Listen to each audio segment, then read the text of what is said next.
ไม่ทรงค่าตัวใบมาด้วยวิดีโอคาเฮาในฉันตอบเลือกขับตะค่อยปันและเฮงลำนั่นคือดำค่ะยินต้นขอบใจใหญ่ค่ะพี่เฮาสิพวงละมาปันสิริสิให้เสียงน้องยี่เพียงของกลางบักมันพี่เป็นต้อยในฮาเปียนตัว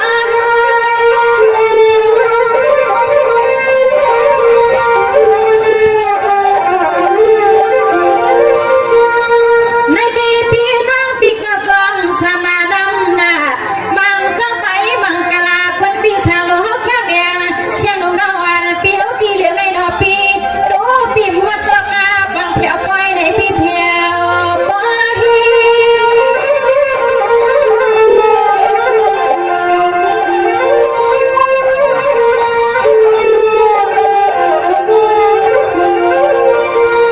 ข้ามาเปียสะไฟกะเฮาน้องมาเลยหันที่กินเตียเศร้าเหมือนพี่เฮาขยามเรียกยามมาว่าเปียเศร้าถึงที่กำไรนอน้องยิ่งเลยมาวนมาเปียวพี่เฮาที่นอกลับในทับดอหันน้องยิ่งเมื่อยามเลี้ยวนอพี่เฮาที่นอกลับในทับผ้าดอหันน้องยิ่งเมื่อยามเลี้ยวนอพี่น้อง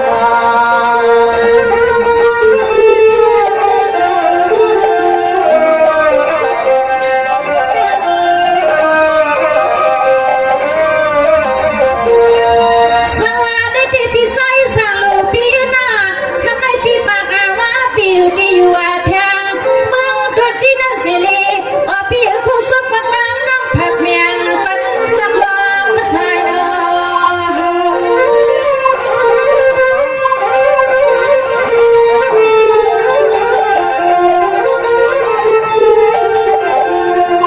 ในที่พี่ทำในสมาแรงก็ตอนพี่หัดในก็สนุกน้องวันพี่เห็นลาผักเมียงปันพี่ที่ต้องไม่พี่สาวมาพี่สาวคนที่รีเที่ยวเข้าไปในห้องน้ำมากันพี่เป็นต้อยขลวพี่เป็นต้อย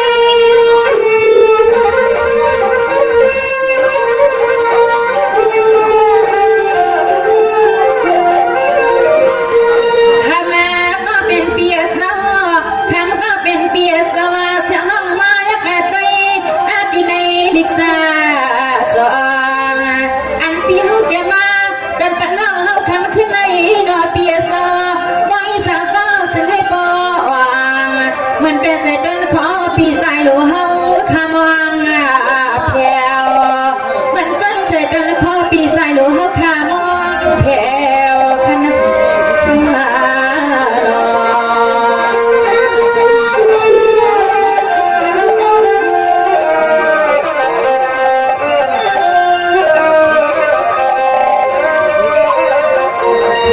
สวัสดีพี่ใส่สั่งพี่นา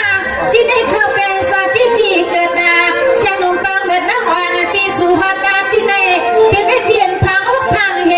พี่ก็ให้ว่ากะตีเป็นอาหารนาขึ้นนายีทุกมันทั้งปีนาเมียในมิวเวียงลง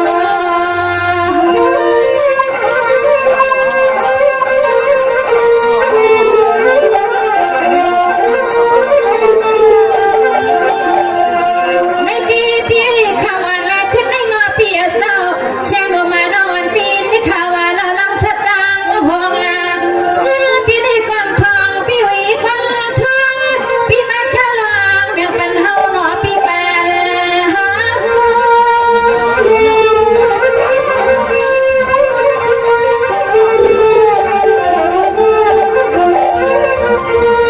สายพี่มาและที่น้องเฮาที่หนอเปียเศร้าเต็มเรื่องกินเรื่องเศร้าหน้าเงินพี่เฮาก็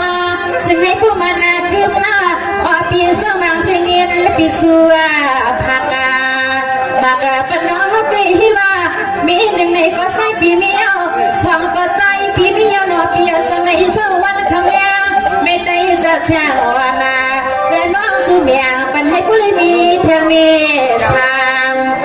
น้องยิงพี่สู้เมียงปันให้ผู้เลยมีเทเมสามปีว่าน้อง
เรือ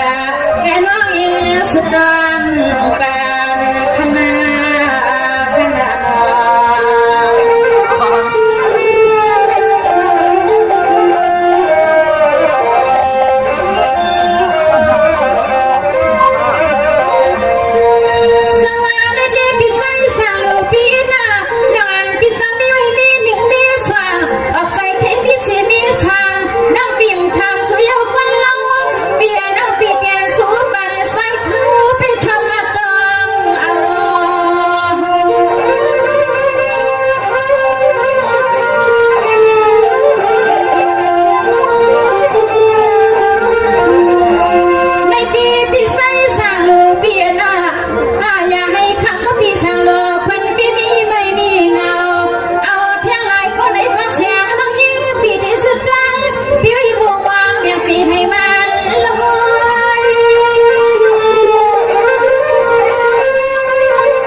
ตายาก็มังกลาปันปีน้อยก็เลยสยบแสบวนล้วนใจเอากุมาร